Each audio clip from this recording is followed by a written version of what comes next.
So welcome everybody. Thanks for joining us on the webinar this evening. Before we start, as always, I'd like to draw your attention to the disclaimer on screen that I'll read for you now. All information that is provided during this seminar is for educational purposes only. The presenter is not a financial or investment advisor and is not authorised to provide recommendations on any instrument of any kind as part of this presentation. The strategies showcased are applied on hypothetical scenarios.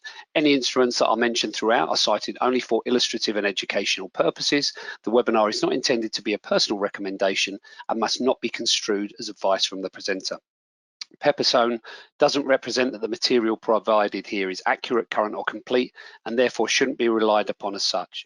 The information provided here, whether from a third party or not, isn't to be considered as a recommendation or an offer to buy or sell, or the solicitation of an offer to buy or sell any security, financial product or instrument, or to participate in any particular trading strategy. We advise any listeners of this content to seek their own advice. So as I said, welcome to tonight's Master the Commodity Super Cycle webinar. Thank you for joining us on what was obviously a really nice day out there. So we appreciate your time. Some of the markets seem to be in limbo to a certain extent currently with such a big data point, which is of course non-farm payrolls on Friday. Now, non-farm payrolls could confirm or put back market expectations for tapering of the Fed's monetary stimulus. So it's obviously, that makes sense that that's why the market's maybe a little bit quieter right now before potentially all hell breaks loose on Friday moving forward. One sector that hasn't held back of late is commodities, with lots of new highs and also all-time highs across the spectrum, whether it be platinum, copper, gold, etc. With that in mind, Maurice is going to start tonight's discussion with on what is and what drives a commodity super cycle. Are we actually at the start of the next super cycle moving forward? And potentially something could be 5, 10, 15 years in the making. So Maurice is going to run through that. He'll pass on to Roger, who begins a new topic this week, focusing on take profit strategies that we all use as traders or have used as traders, and that we think that you can benefit from when you're doing your own intraday or longer term trading. He'll pass over to Richard, who tonight will run through using Fibonacci retracements when trading intraday. As always, before anytime you have a question, please put it on the chat the minute that you have it, so we know what's coming up and we can answer as many questions as we can before we get to the end of the presentation. Okay, Maurice, I'll pass to you. Hi, Chris, thanks very much. Welcome back, everybody. Yeah, it's been a bit of a quiet week, but as Chris said, there's some stuff going on that's really interesting at the moment. And there's a lot of questions about what's going on in the commodity market and whether this is a longer term cycle or something that, like inflation, may be transitory. So I think it's quite important that we take a look at this and try and understand what a super cycle is. The common understanding is a period where commodity prices rise above their long-term trend. And these can be long-term moves, you know, often between 12 and 15, sometimes 20 years, sometimes even longer, depending on what's driving it, of course. And it's very difficult to spot when these trends are actually in place because they are so macro. So you have to ask yourself, you know, what's potentially going to drive these things, and some of them can be very long-term indeed if the right triggers are there. So usually triggered by a structural boost to demand at a global level, for which supply is slow to catch up. So if we look at what's gone on in the past, you know, people say we've had a big move in commodities just recently. Take a step back and look at that chart on the left there. You know, we are actually fairly near some of the lows, and you know, we've had a big move already, but on a long-term basis, you know, in the next 12 to 15 years, we could see ourselves sort of back out taking those highs if the basics there are in the right place to actually trigger that. And we have to ask ourselves, what is going to trigger that structural boost to demand? And I think the last one we saw in 2000, it was curtailed early by the 2008 crisis that we had, but it was when Brazil, Russia, India and China, the BRIC economies, if you remember those, representing a huge amount of people on the planet, were on the path of rapid industrialization. This required an unprecedented amount of raw materials, food, energy, commodities, etc., etc. Are we in a situation that could create that again now? And that is, I think, the question that's on everybody's lips right now. So the main drivers of a commodity super cycle literally are, I think we need a weaker dollar for one thing, and weak real interest rates, which we also have. And if you look on the right here, since the highs in March 2020, the dollar is trending lower, and we get these little spikes every now and again. But I think the dollar downtrend with the Fed on hold and doing what they're doing is in place to give that boost to commodities. So I think we need to see heightened inflation risks, and I think if we look at commodity prices on the indices monthly, we are actually seeing some of these prices test the resolve of consumers from manufacturers, from purchasers all the way down to the consumer. Price increases are being passed on. So inflation, so what does that mean? The problem is inflation is a byproduct of potential commodity increases as well. So as these prices go up for raw materials, then they find themselves morphing into the actual consumerables which we all use, and those prices are already edging up. So we've got inflation on the back of the commodity move, but also then people start feeling that they need to sort of stockpile some of this stuff. So rising physical demand and tightening supply.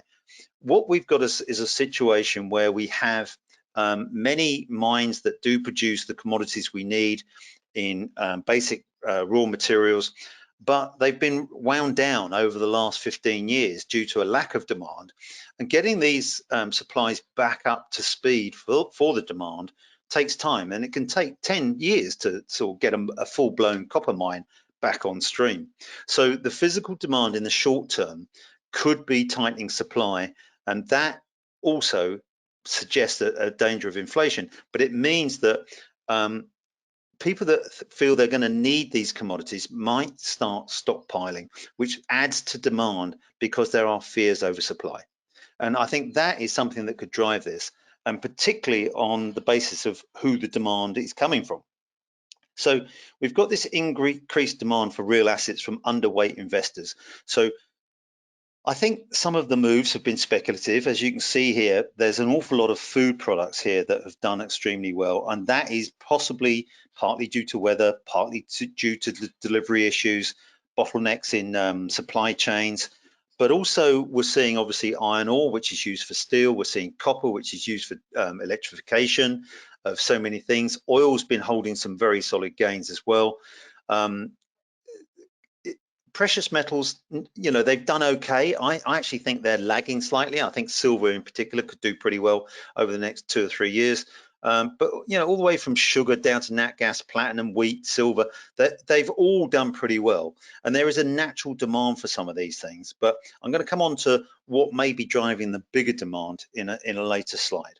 But at the moment, we have got investors that I think may be underweight commodities, because I think the balance of portfolios from asset managers is shifting where they feel they need commodities as part of that portfolio, which they didn't have in the past. It was more or less a 60-40 split, equities against bonds, and commodities have been relatively cheap compared to other assets, and they've got a lot of upside based on who is going to be pushing these commodities higher. So I think asset managers are buying longer term, buy and hold, put them on the portfolio to get a more balanced portfolio. And I think governments are the other big player in all of this. And I think this push for climate control, they're talking targets. If they actually start trying to achieve those targets, then look out, because I think commodities are going to be in very, very strong demand for many years going ahead, because infrastructure spending and climate spending is not short term.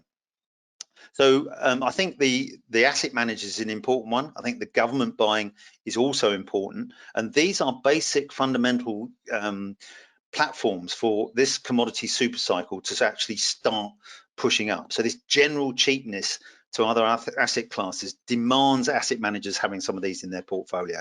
And I think governments are committing themselves politically now to infrastructure spending and climate control, which is going to be a natural demand on many of these resources.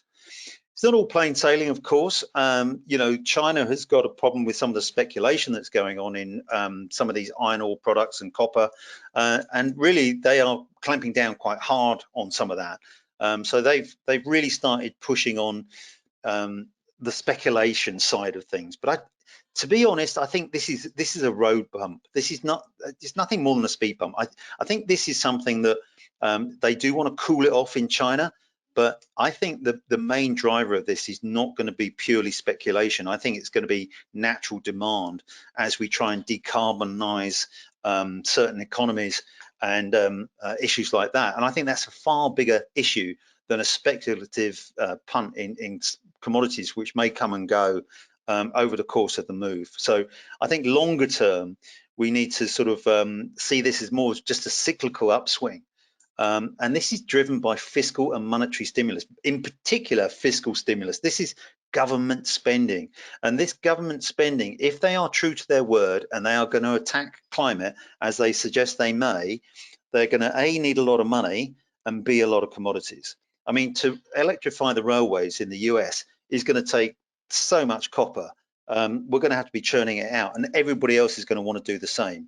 So my fear is here that some of the governments may start racing each other to try and stockpile some of these basic raw materials. And that is an added boost that sits underneath all of this, but also could actually keep inflation fairly well buoyed when the central banks all saying this inflation is going to be transitory. What if it's not? And what if commodities keep going up and growth stalls? Then we end up with something called stagflation. And trust me, you don't want to see that, and nor do the central banks. So short-term pause, you know, we have come off the boil a little bit, totally natural. We get a lot of these swings. Industrial metals have you know, had the odd dip, but let's face it, even in a relatively quiet market, I mean, copper was down, what, 1% today? I mean, so what? In the move it's had, it's nothing.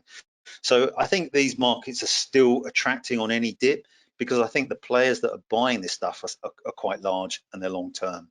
So if we look at how the last super cycle started back in the last 12-year cycle, if you like, we've got Jan 2002 up until April 2020.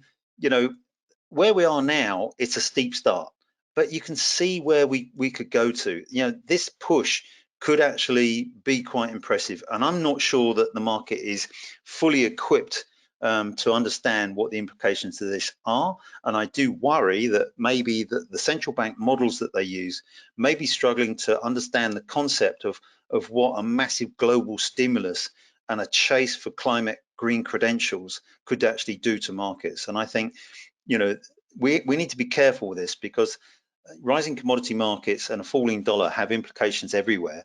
And I think we you know, I think the Fed is very happy with a weaker dollar.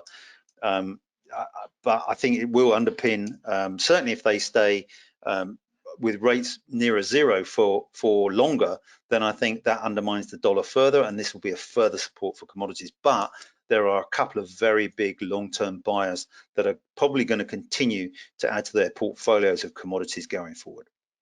So that's just what I want to highlight for you on you know, where we are in the commodity super cycle. We will be talking about this again. In the meantime, one of my favorite subjects is scaling out your positions and how to handle taking profits. I love that bit. It's a bit rare for me every now and again, but it's still a great thing to do. I'm going to pass you over to Roger. Roger? Cheers, Mo. Great stuff as usual. Some of that macro stuff, really important to get a bit of a deeper understanding of products and sectors. And certainly, as we see in that presentation there, we can see how some of these short-term moves can be put into perspective on some of the real big macro moves that we see. So yeah, over the last few weeks we've been discussing stop losses or levels of protection. You know, a couple of different examples of how we can place them, making sure we put them in the right place, and certainly changing our mindset towards that whole element of loss, which we know we will be taking some of those from time to time. So nice to move on to showcasing you know, some of the potential strategies that we can put in place when looking to take profit on some of our positions. And we think this is it's a good one for you to take on board. And we've got a list. It's not exhaustive, but we're gonna run through some of these different strategies over the next few weeks.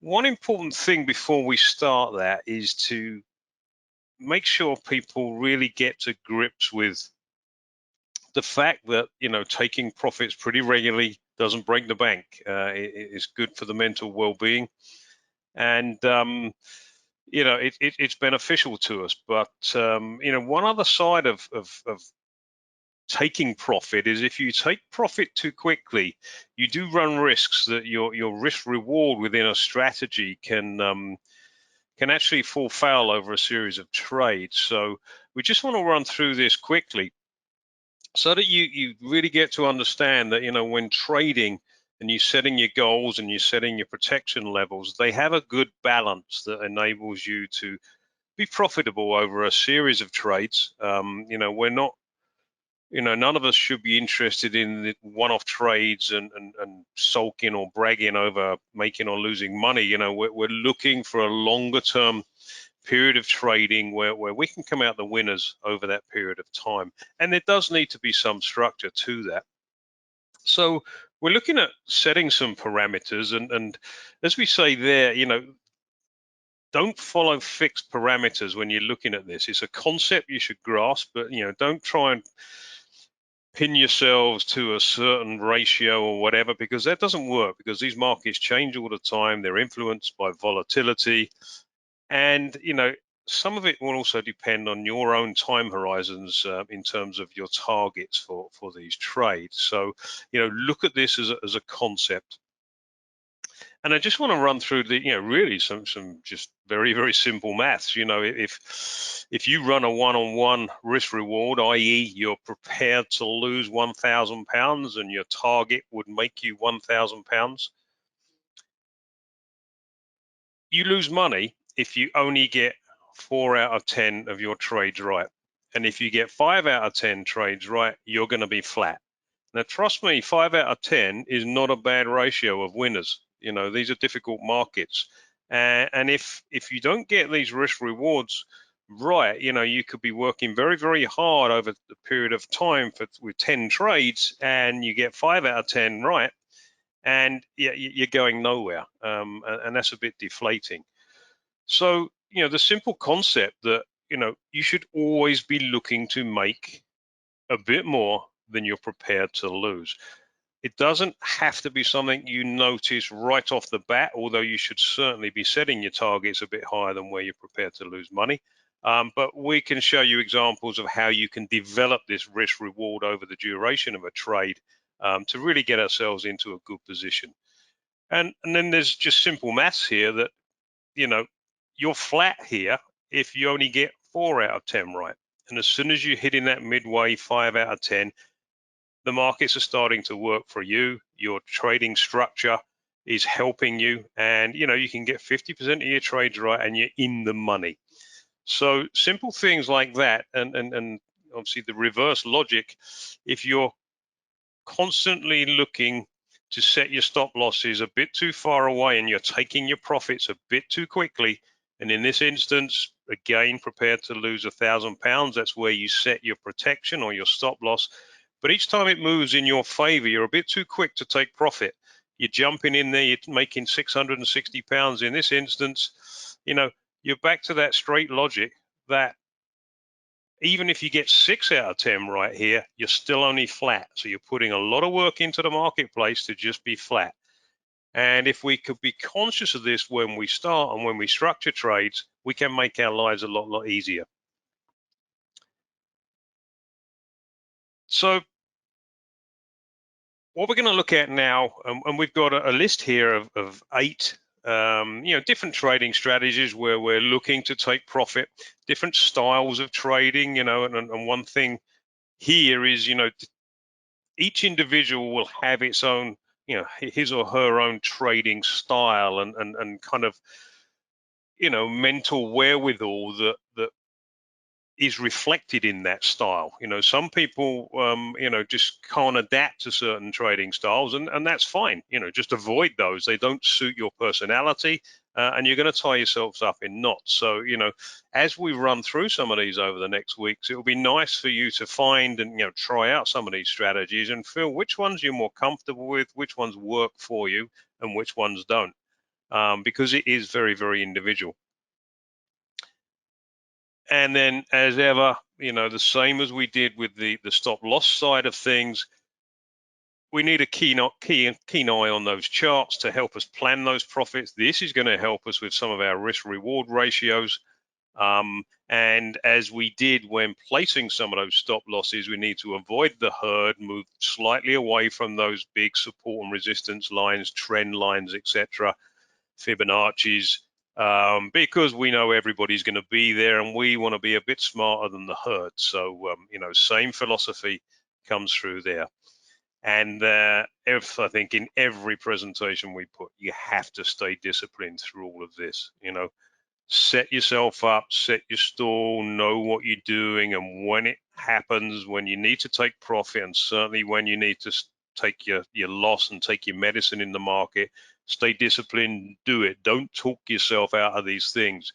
You're putting stop losses and profits there for a reason. Unless something drastically changes, just stay disciplined to that. Take your medicine or take your profit and then look for the next trade.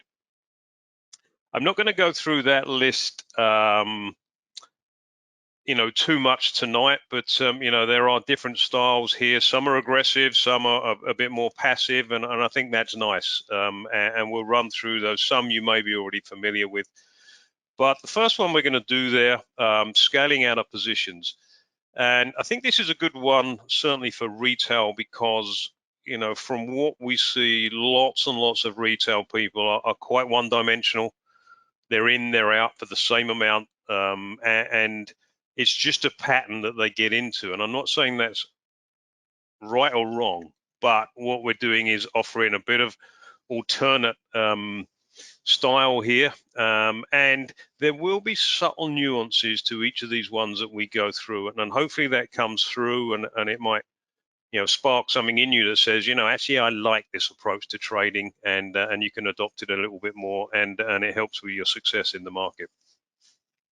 So we're just looking at a market here, and we're going into to oil, and we're going back to March, and we can see you know, the market playing out here.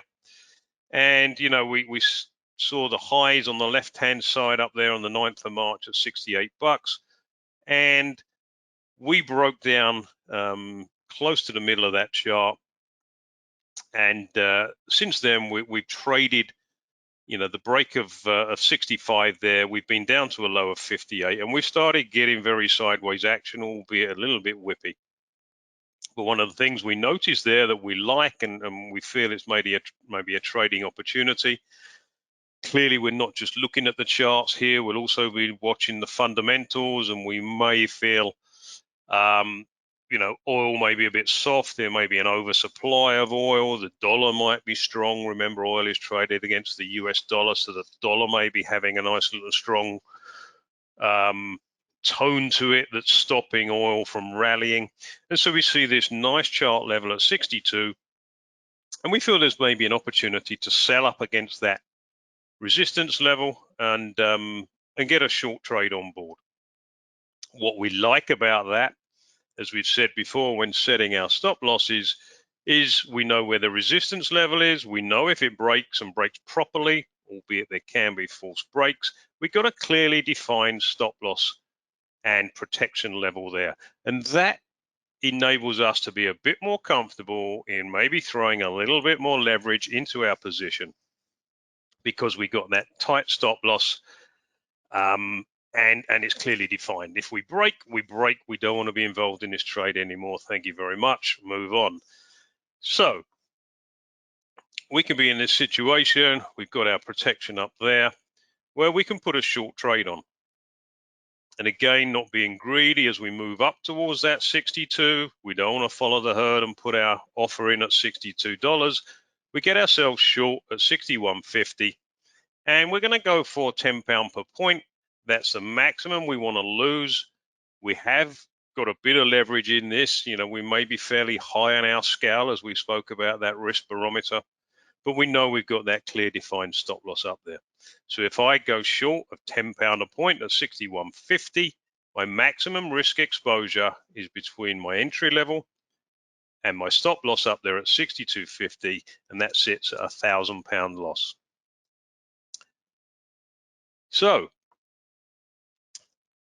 a couple of key things, and where I spoke about nuances in trading, one of the key things about scaling out is as you do it, you are reducing your exposure to the marketplace. You're taking small pieces of profit, you're not taking it all back. It enables you to stay in the move, but if it makes you feel a bit more comfortable by reducing risk as it moves in your favor, this could well be the strategy for you. So as we see this market move a little bit lower, always nice to see. We spent a little bit of time out the money, but again, we should be comfortable because we've recognized where the resistance level is and the market is just playing out. Nothing goes in your favor straight away.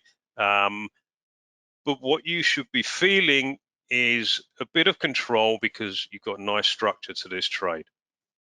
So we may move down, and we got an opportunity here. And what we got here, again, just an example, we want to buy £4 back at $60.50. And by doing that, we're taking 100 ticks out of the marketplace. We're feeling good about that. But we should always ask ourselves the question, why am I buying this back? You know, and I may be buying it back because I start feeling the price action is holding out a little bit down there, and I feel it may want to spike. I might be doing it purely because I want to reduce risk. There is absolutely nothing wrong with that. And I might just want to put a profit on the book. Let's say I've had a tough run. I've got myself into a good situation. There is no problem here buying 4 of these units back. If you decided to buy 10 back, you know, you're going against the strategy slightly, bearing in mind you've still got your stop loss in place. But, you know, I think it's always a good thing here. We can buy 4 back. Remember, we sold 10 units. We're still 6 short, but we've taken some nice profit. And the market may move again. And I always look at the psychological side. If we look here, yes, I might have been disappointed that as soon as I bought at $60.50, it tanked lower. But look at that nice rally. Look at that rally. You know, I might have been holding off my buying because I thought, oh, I bought those first ones a bit too early. I was happy taking a profit, but maybe a bit too early. Mentally, that may have stopped me taking a bit of profit a bit lower because I was, you know, again thinking I shouldn't have bought those. These are the mental things that go through your head when you're in these positions. But you're much more comfortable when you get that horrible rally. But again, the beauty of that horrible rally is that you have taken profit. So, you know, I feel you benefit both ways by taking this strategy.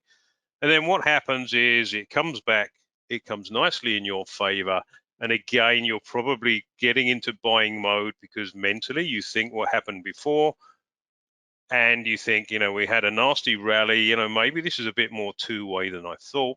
And so we buy 3 units back at 60. Again, you're asking yourself the question, why am I doing it? Have a reason for doing it. And as I say, if the reason is I just want to take profit, I just want to reduce my risk and exposure in the market because it's a bit choppy, that's a good enough reason for me.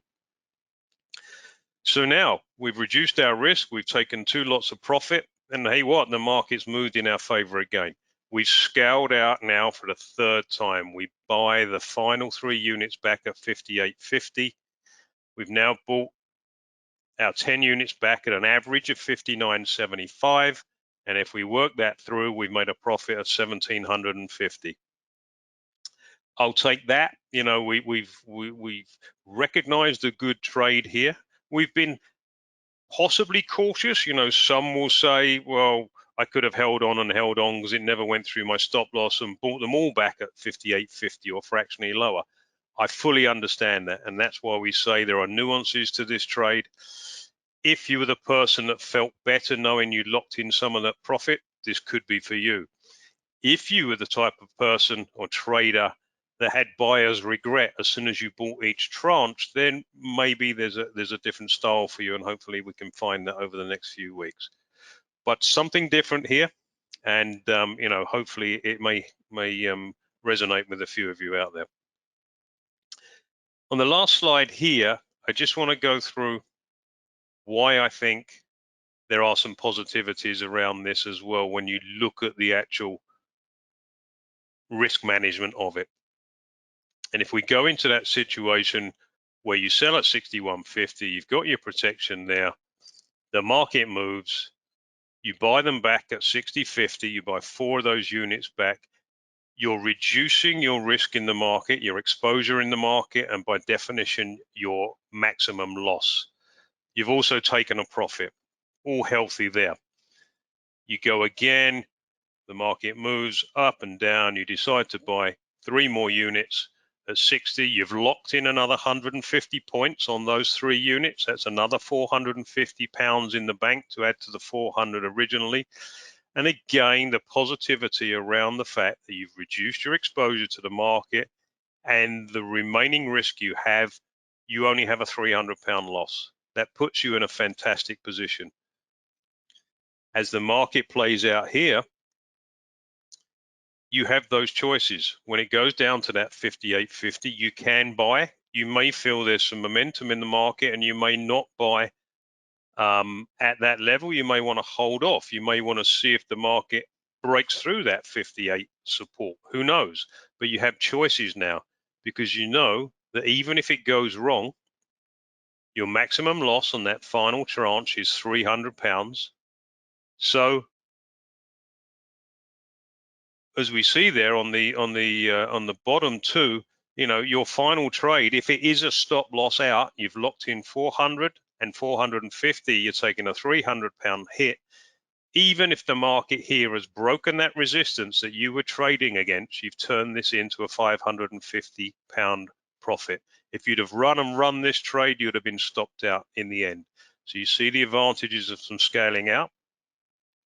If you were someone that held on for a little bit, you would have been stopped out. If you'd have bought there at 58.50, you lock in another 900 pound and we get back to that 1750. What you see there is some examples of how you've moved your risk reward. You know, even if you were taking profit after only 100 points and you were having your stop loss at 100 points, that's a 1-to-1.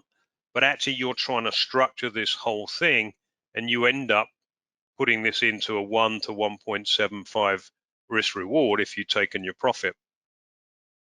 So you can develop your risk reward by using these different types of strategy, but for me, this is psychologically a good one for those that want to continually be in the marketplace, but like, you know, having their exposure not too big. You can go in fairly big, but you're quickly trying to take a little bit back, reduce the pressure on yourself, lock in some profit, and start using the scaling system by getting some of these back in tranches rather than selling 10, buying 10, selling 10, buying 10, buying 10, selling 10. As you saw there, the market did actually spike and broke through the resistance. So by good risk management there and scaling in, you know, going in one go and scaling out of that trade, you turned what ended up being not a bad idea, but the market did break that trend line, but you turned it into a profitable trade.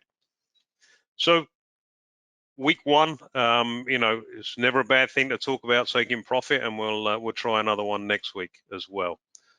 So I'm going to hand you over to Richard, and he's going to be talking about one of his favorites, not quite his favorite, but he's going to be talking about using Fibonacci retracements when trading intraday. Over to you, Richard.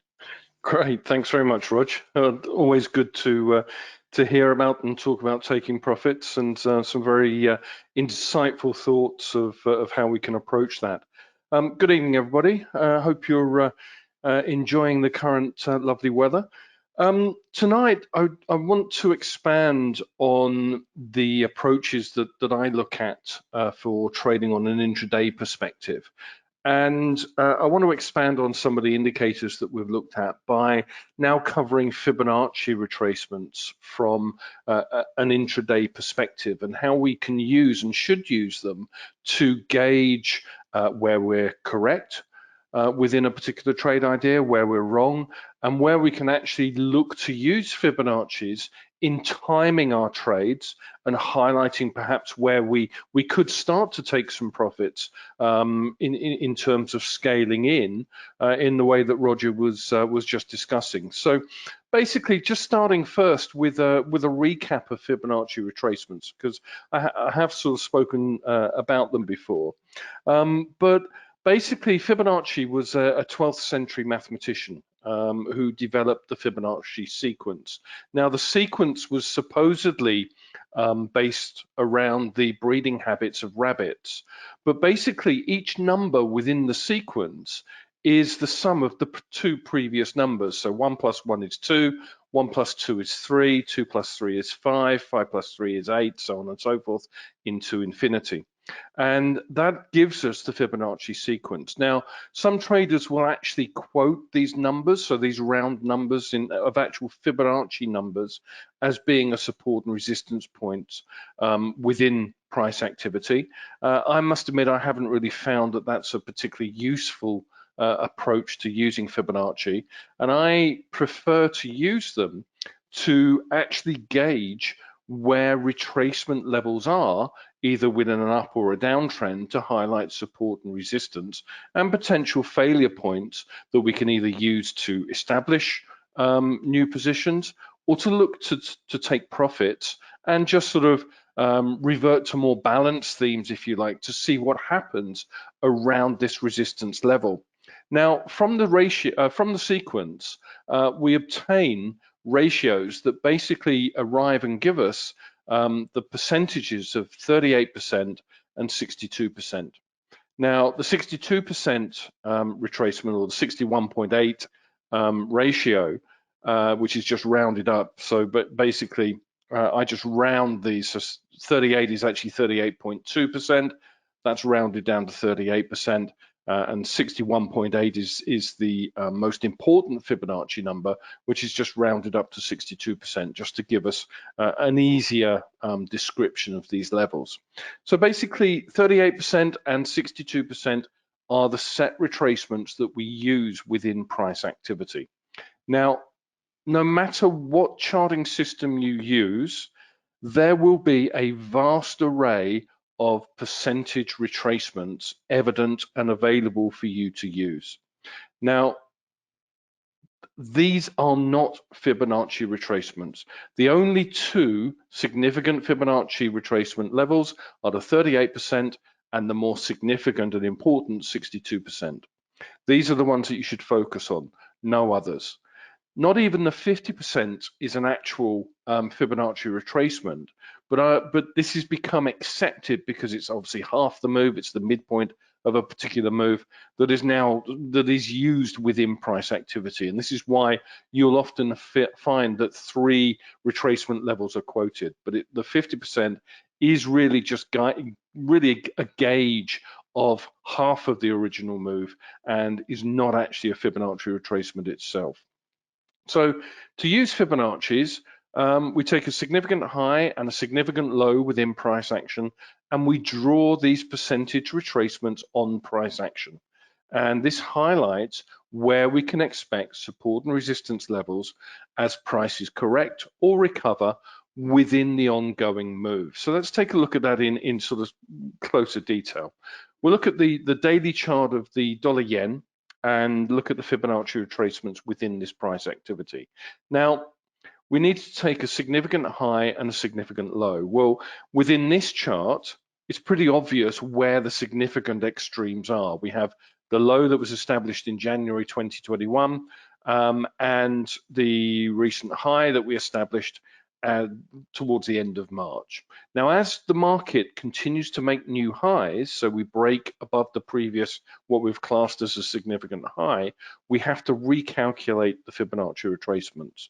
But obviously, we're looking at them as corrective moves. So the significant high will become such rather than just an intra-period high from which the market then moves higher. But we just need to recalculate every time we make a new significant high within this recovery move. So we run the retracements using those levels that we highlighted before, 38%, 62%, the important ones, the midpoint, more of an interesting focus, if you like, but it can also act as a support and resistance level within price action. However, the one thing that becomes abundantly clear very quickly is using this low and this high, when we're trading around the 1080 level, the 11080 level, these retracements at 107.76, 106.78, and so on and so forth, really are little help from a trading perspective. So while we keep these in mind for the longer term, we need to look at the shorter term retracements within price activity to really highlight shorter term and the more valid and interesting support and resistance levels. So looking at the daily chart, it becomes clear that this is a fairly significant low because the market's rallied from it and made a new high. And each time, again, as we make new highs, we have to recalculate the retracement points. But these are more useful within current trading activity because they're obviously closer towards price action. We're looking at shorter term perspectives.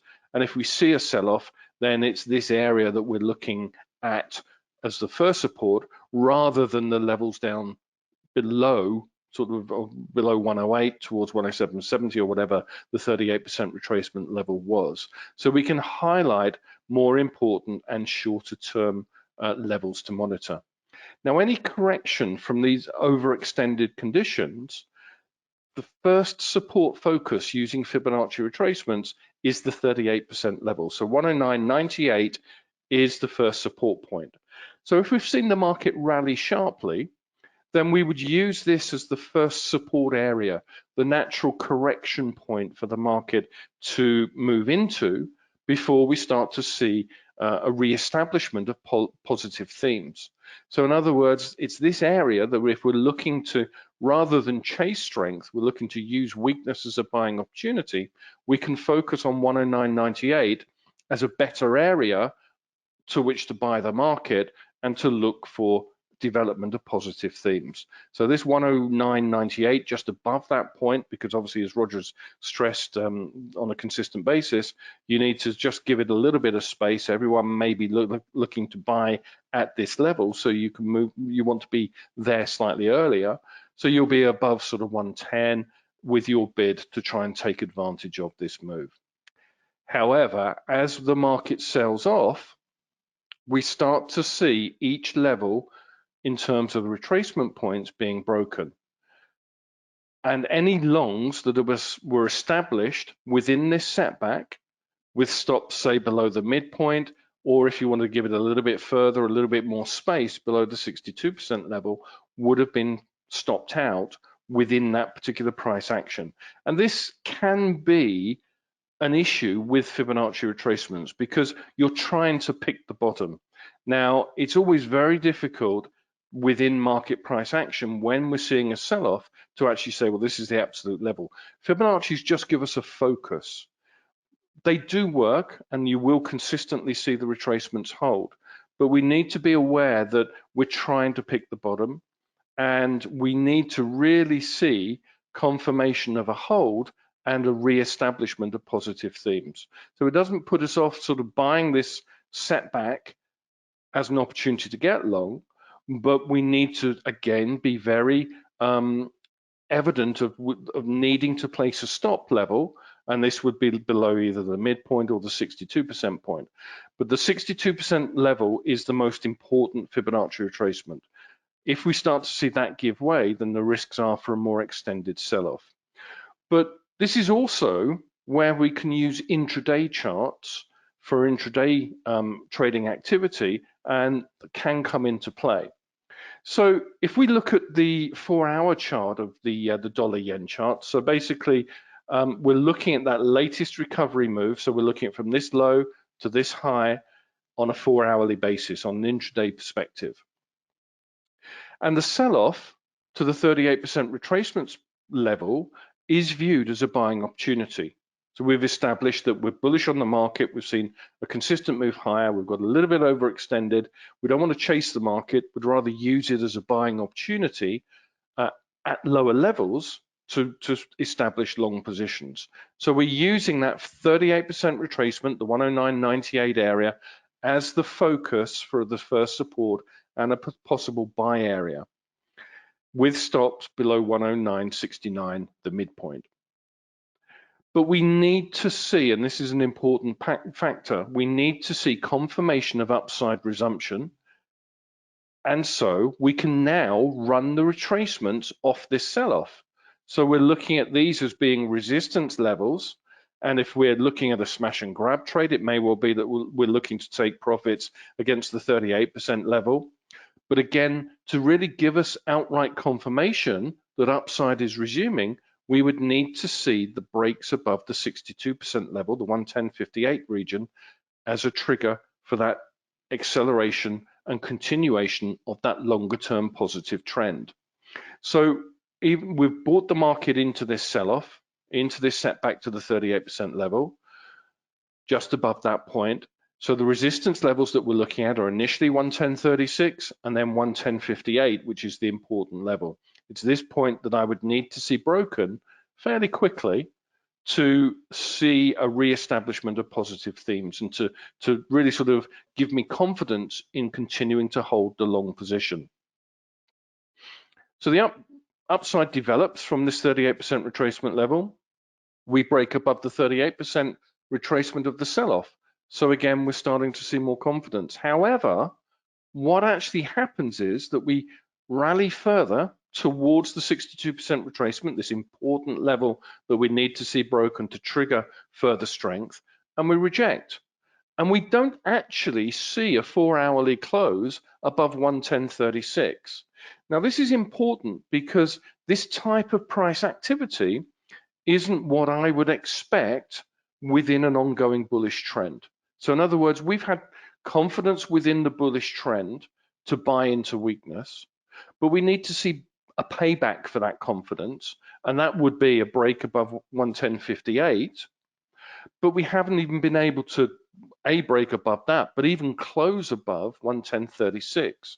So at this point, we may actually be tempted to be more aggressive with our stop placement, and I've certainly been no longer tempted to buy into weakness. So I would perhaps be tempted to actually pull stops higher to just under this 109.98, 38% retracement, because if we start to, having failed at this important resistance, we then start to break under this level, risks are for a deeper sell-off. And I would then rather be watching 109.39, which is the 62% level, as an important trigger and a resumption of a much more extended sell-off. So while we've had the confidence within the bull trend to buy weakness, we haven't seen the payback. We haven't seen positive themes developing by a break above 110.58. If the question we should always be asking ourselves is, am I seeing the type of price action that I would expect being long of the market?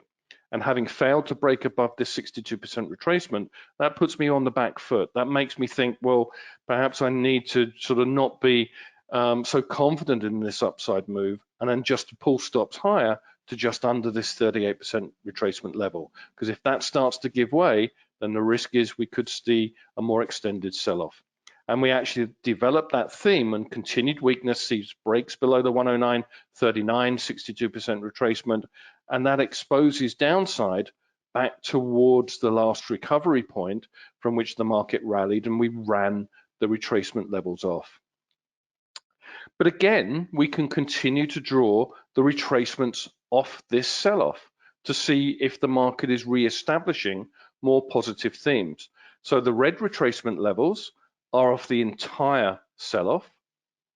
The blue is the decline from this rejection high, which was marked a failure at that what was the 62% retracement. And note how close the blue and red retracement levels are. The blue is the 62% retracement of this sell-off, and the red is the midpoint of the entire sell-off. And this adds significance to this area as a resistance point. And we need to focus on that region as being an important level to monitor on any rally back to the upside. So 110, the figure, and just under is an important resistance within Fibonacci retracements. And what actually happened was that the market sees a rally and moves back towards this area and rejects. So we've moved back towards not only one Fibonacci retracement, but two within this sell-off move. And that creates a much more significant concern in terms of the downside move. So let's look at the various retracements of this entire sell-off. So again, we're looking at the 4-hourly chart, but we're looking at this sell-off and running retracements of that move. So the green is the short-term sell-off, so the latest sell-off from this failure high. And as we break above these points, we develop more positive themes. The red is from that rejection high that we looked at before. And you'll notice that the 38% retracement and the 62% retracement of these two sell-offs, this medium-term sell-off and the short-term sell-off, are around the same level at 108.40. So if we would view that as quite an important resistance level, and if that starts to give way, then risks are to develop short-term upside moves and a more extended retracement. And then we run the blue retracements off the entire sell-off to see and gauge where the longer-term retracement points are evident. So from a trading perspective, what we're actually viewing this as is an indication of where risks are developing from a short-term view. So it gives us an opportunity to take advantage of short-term breaks of retracement levels, but always being aware that the longer-term retracement points are more significant within this developing upside move. So what I'm actually saying is that don't be afraid to run retracements and from different retracement points and moves within one overall perspective, because you can highlight shorter term intraday resistance levels, and when we see two retracement points acting around the same area, be it the 62% of a short-term move to the 38% of the medium-term move, it increases the significance of that as a resistance level, but it also marks an important break of a resistance point if it starts to give way. And if we're looking to take an advantage of a short-term opportunity, it would be breaks of these levels. So don't be concerned and don't be worried about really sort of concentrating on just one broad move. You can take a number of retracements over a number of periods of time and highlighting the intraday and shorter term support and resistance levels within that activity. So, just use Fibonacci's to highlight the support and resistance levels, but as I say, don't be afraid to use the shorter term perspectives against the longer terms as well. So that's the technical summary for tonight. I'm going to hand back to Chris, who's going to look at your questions. Thanks very much, Chris. Thank you, Richard. Thank you to all the other mentors. I love those intraday stuff because it's really useful applying it to the market as well. So I think it's they're really good indicators and charts that you can use. One question, just a couple of things. So the Sunday night, where we will talk about this Friday's payrolls, what it means for markets, and obviously looking forward to the week ahead. The invites go out every Thursday, so we hope to see you join us for the Sunday night at 7 p.m. Somebody was asking about whether they can get access to this webinar. All the webinars are recorded, but you need to speak to your Pepperstone representative to see if you can get the recording. They'll be able to provide you with that, but they are all recorded. So a couple of questions. One for you, Roger. Is there a set percentage to scale out when you're scaling out or even scaling in, or is it down to the individual? I think it's partly down to the individual and partly as the market develops, to be honest. You could have a few set ratios in terms of, in that instance, you might have thought well, if I've got a support level at 58 and I've sold at 61.5, do I want to buy back at 60.5, 59.5, 58.5? You may think logically like that. I think you should also apply a little bit of not common sense, but as you're watching the marketplace and looking at price action, and sometimes as well, if there's an announcement or some news due or a set of data, you can be cautious around that and use that as a timeline and a time to buy some of your position back as well. It could be driven by that. Price action's always been a big thing for me. If I saw something beginning to stall, it may push me into buying a little bit of my position back, putting me in a slightly more flexible position, to watch the move play out. So yeah, you may have a ratio in mind to start with, and certainly if you're of a logical mind, you may break that into a set number of points, or as the move develops. But I would also watch price action and certainly watch your calendar as well.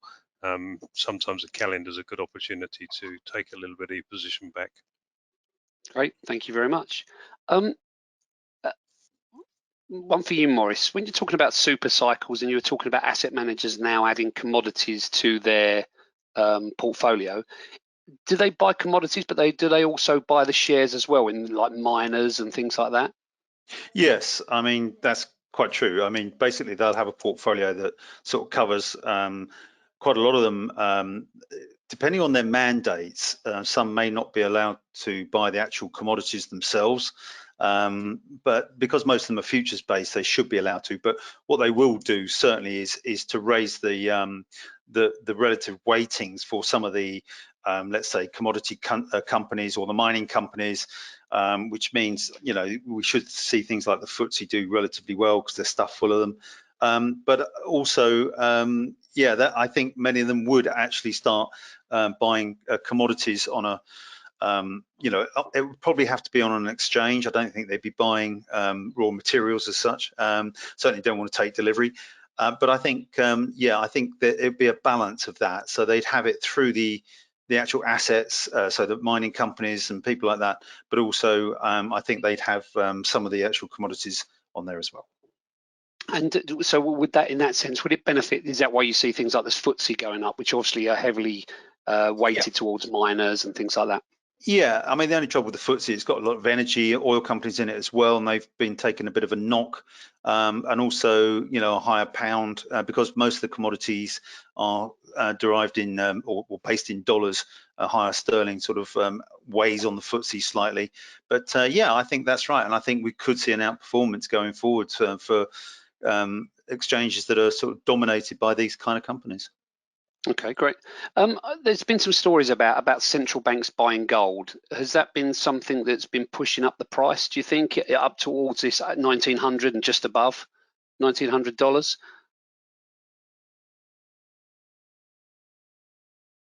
You're on mute.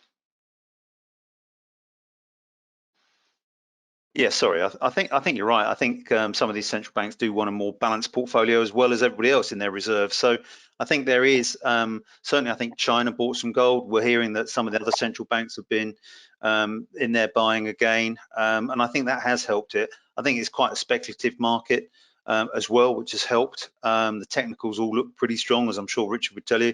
And yeah, I mean, it makes a certain amount of sense at the moment. It's a bit of a strange one, gold. It's a tough one to sort of trade on a shorter term basis, but if you look at it, the uptrend's been pretty solid. We've had one big sell-off, but we're back on looking pretty positive at the moment. Okay, great. So obviously, somebody was asking, can you trade commodities as a pair? So they are traded platinum against the dollar, things like that. But can you trade platinum versus gold, things like that? People do. There's a lot of people who trade the gold-silver ratio, platinum-gold ratio. You can trade. It depends whether your platform provider does it or you can do it through the legs, but a lot of people do play the gold-silver ratio, but they're not really, because they're futures on their own, they're not a pair, so you can buy platinum and either platinum goes up and down, you either lose or make money. Okay, great. Final question then. Obviously, payrolls is on Friday. We believe it's going to be quite a market mover, or certainly some short-term volatility. Is it that market expectations on what the actual number could be are changing all the time? And is that Yes. reflecting the uncertainty of the market about what this number actually means? Yeah, to be honest, it's a bit of a lottery. You know, so the feeders into it aren't a clear signal. We've got some weak ISM manufacturing data, which has come out, which sort of skews it slightly. And you think, well, are we going to get a weak one? Everybody thought it was going to be a massive one last time, and it wasn't. It was, you know, it's a lottery, I'm afraid, and that's the best I can say. It just is very difficult to work out a science of how that might work. I'm afraid I have no idea what it's going to be. So you know, I'm not sure many do, to be honest. I was going to say, and that follows on to the last question, really, I guess. Is this really a time when the market actually has no clue because it was so far off last time? It really could be a lot higher or a lot lower. Yeah, I mean, basically, I wouldn't be surprised if it's, you know, 700 or you know, 200. I just don't know. It's one of those things that it's very difficult to understand what feeds into these things. Then the BLS seasonally adjust it. I'm going to be keeping an eye on the underlying employment rate to see if that drops down below where we saw it last time. And I think, you know, it'd be interesting to see. I'll be watching bond markets and what yields do in the US after this number. But a big number will probably suggest that the Fed is going to have to sort of think about talking about tapering, and a very weak number will exonerate the Fed and say, well, look, they were right not to actually push ahead with this. And, you know, you may see the liquidity push drive equities higher on a very weak number. So it's going to be interesting, but you know, I'm not going to be trading into it or within half an hour after it either. I'm going to wait for the dust to settle and see how it goes. Okay, great. So there was just one last question that popped in, and it's relevant to the super cycle stuff, part of the presentation. Yeah. So I think you mentioned this as well. Food prices are through the roof, even more than industrial metals.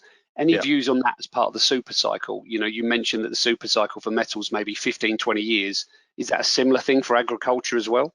I don't think so. I think what we're going to get is, I think we're going to see food is going to be in demand, yes, but I think what we're going to see is that some of this is weather. You know, we've had droughts in Australia, we've had all sorts of problems going forward with other issues, climate produced.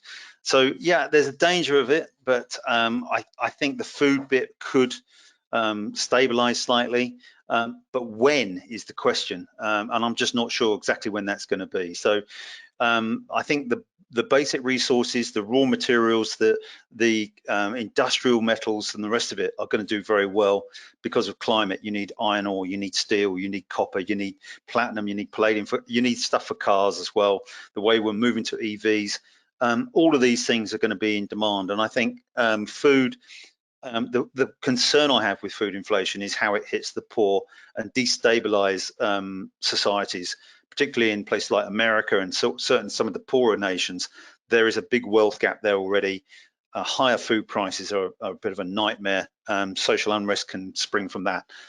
So I do worry about how long these food prices stay up here. And at the moment, they're looking dangerously high still. Okay, brilliant. Thank you very much. Thank to everyone for joining us this evening. We'll be back in 2 weeks' time. We hope to see you on the Sunday night webinar. Thanks again to the mentors. All the best. Thank you.